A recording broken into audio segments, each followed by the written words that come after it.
struggling to lose belly fat after the age of 40? You know what? Me too. I'm 56 and I was struggling too, but here's the good news. It is easier than you think. So I want to share with you my 5 tips that have helped me, and I'm thinking that they could help you too. We need to start with understanding why the belly fat accumulates when we're 40 and up. And this goes for whether you're a man or a woman. After the age of about 35 to 40, our metabolism naturally slows down. Basically means that our body is burning fewer calories throughout the day at rest. Also, and this is for us women, the hormonal changes do not help, especially the decrease in estrogen, which for women, it can shift that excess fat to the abdominal area, belly, midriff, muffin top. You know what I mean? But here's the thing, belly fat is not just about how it looks. It's also about the health implications, because there's a very strong link with abdominal fat and serious health conditions like heart disease and diabetes. But we are going to combat this. I know you don't want to hear this, but one of the most effective ways to combat belly fat and just fat overall is strength training. And that's especially important for women over the age of 40, because as we age, we also lose muscle mass. So not only does our metabolism slow down, but we're also naturally losing muscle mass. And if you have less muscle in your body, you will have a lower metabolism, because just to maintain that muscle, the body burns more calories than it does to maintain the fat. So the more muscle you build, I'm not talking about bulking up, but just making sure that you've got good muscle mass, your body will burn more calories at rest, i.e. a higher metabolism. Working those bigger muscles will definitely help in terms of your muscle mass. So things like squats and lunges, dumbbell lifts, even pull-ups and chin-ups, maybe something to aim for. That will all help you increase your muscle mass and reduce your body fat. And if the idea of going to a gym scares the living daylights out of you, you don't need a gym membership. You can do all of it at home. Start with simple bodyweight exercises and you can build up. And if you don't have weights, that's fine. Get yourself your kid's rucksack and fill it with books and hold on to that. And that's your resistance training right there. Now let's talk about diet. As we age, it's crucial to focus your nutrition on whole foods, unprocessed foods, and I know I go on about this all the time, high protein foods. If you can hear that noise, it's the kitten. Getting enough protein in your diet will help you to build and maintain that muscle. Whether you're vegan or vegetarian or you eat everything, protein is key. Especially if you're strength training, you need to make sure that you are feeding those muscles. That means cooking at home. It doesn't have to be difficult, it doesn't have to be complex. You can make simple meals, what I like to call disaggregated meals. So making sure that you've got your proteins, fats and carbs. One of the things I really want you to focus on is how much protein you're getting, because protein will not only help you build that muscle, but also to maintain that muscle, which is so important. Also, it's worth looking at your sugar intake. Is there anywhere that you can eliminate any added sugar, any processed sugars? Just by reducing your sugar intake, you can prevent any unnecessary fat storage. It's all related to insulin, and sugar will spike your insulin faster than anything else you eat. Making sure you've got enough fiber in your diet is also so important. Increasing your vegetable intake. And if you can't increase your vegetable intake, do what I do. Take a greens powder. I take one of these every single day. I'll link the one that I take in the description box, but any greens powder will do. And don't eliminate the fats. You need to have healthy fats in your diet. So things like nuts, seeds, olive oil, avocados, oily fish, those are all really good for you and will really help in terms of trying to fight that belly fat.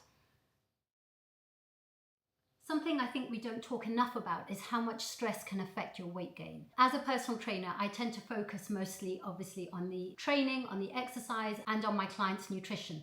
But stress can play such an important part that it's definitely worth addressing. When we're stressed, the body releases cortisol. It's a hormone that really can affect the fat storage in your abdominal area. So finding ways to reduce your stress, it's crucial. You may not think so. You may think you just need to eat differently and exercise more, but stress plays such an important part in it that it's worth finding ways that you can reduce your stress. Things like meditation, yoga, simply going out for a walk in the fresh air, journaling. There are so many different ways that you can try and reduce stress. Even just putting on your headphones and listening to some relaxing music, some classical music, whatever just makes you zone out. It can be so beneficial, help to reduce your cortisol levels and just give you an overall feeling of well-being.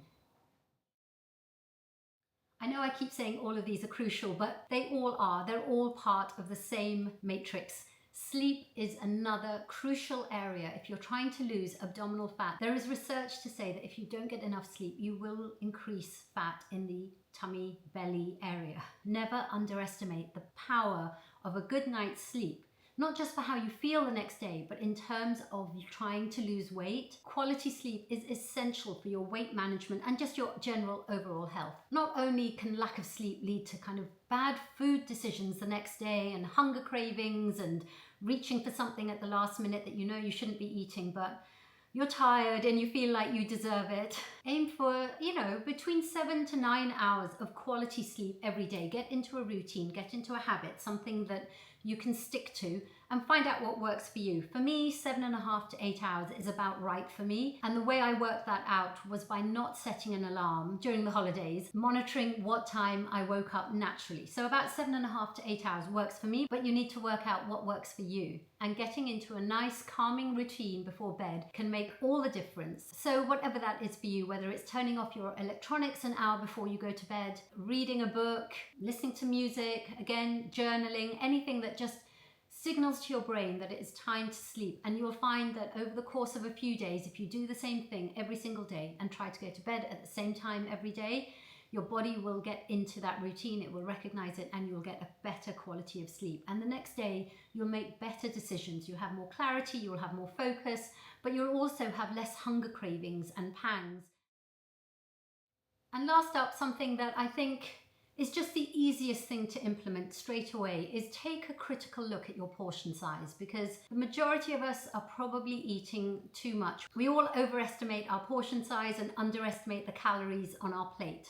And ultimately, whatever you're doing to lose that weight, whether it's on your arms, your thighs, or we're talking about belly fat, you can't lose weight unless you're in a calorie deficit. And rather than going on some really difficult to follow meal plan, which you probably won't stick to after a few days or a few weeks, the easiest thing to do is first and foremost get rid of any processed or packaged foods so that you are eating whole, nutritious foods as much as you can. And maybe not go by someone else's portion size, take your own portion size. If you just remember that your stomach is probably about the size of your fist. So if you're a man, you've got a bigger fist, you've probably got a bigger stomach. But me at 5'2", that's the size of my stomach. And anything more than that is when you start to feel full and bloated. So start listening to your body, eat mindfully, eat slowly, and your body will tell you when you're full. And just by controlling your portion size so that you eat till you're about 80% full, because it takes about 20 minutes for that brain-gut connection to tell you that you're full,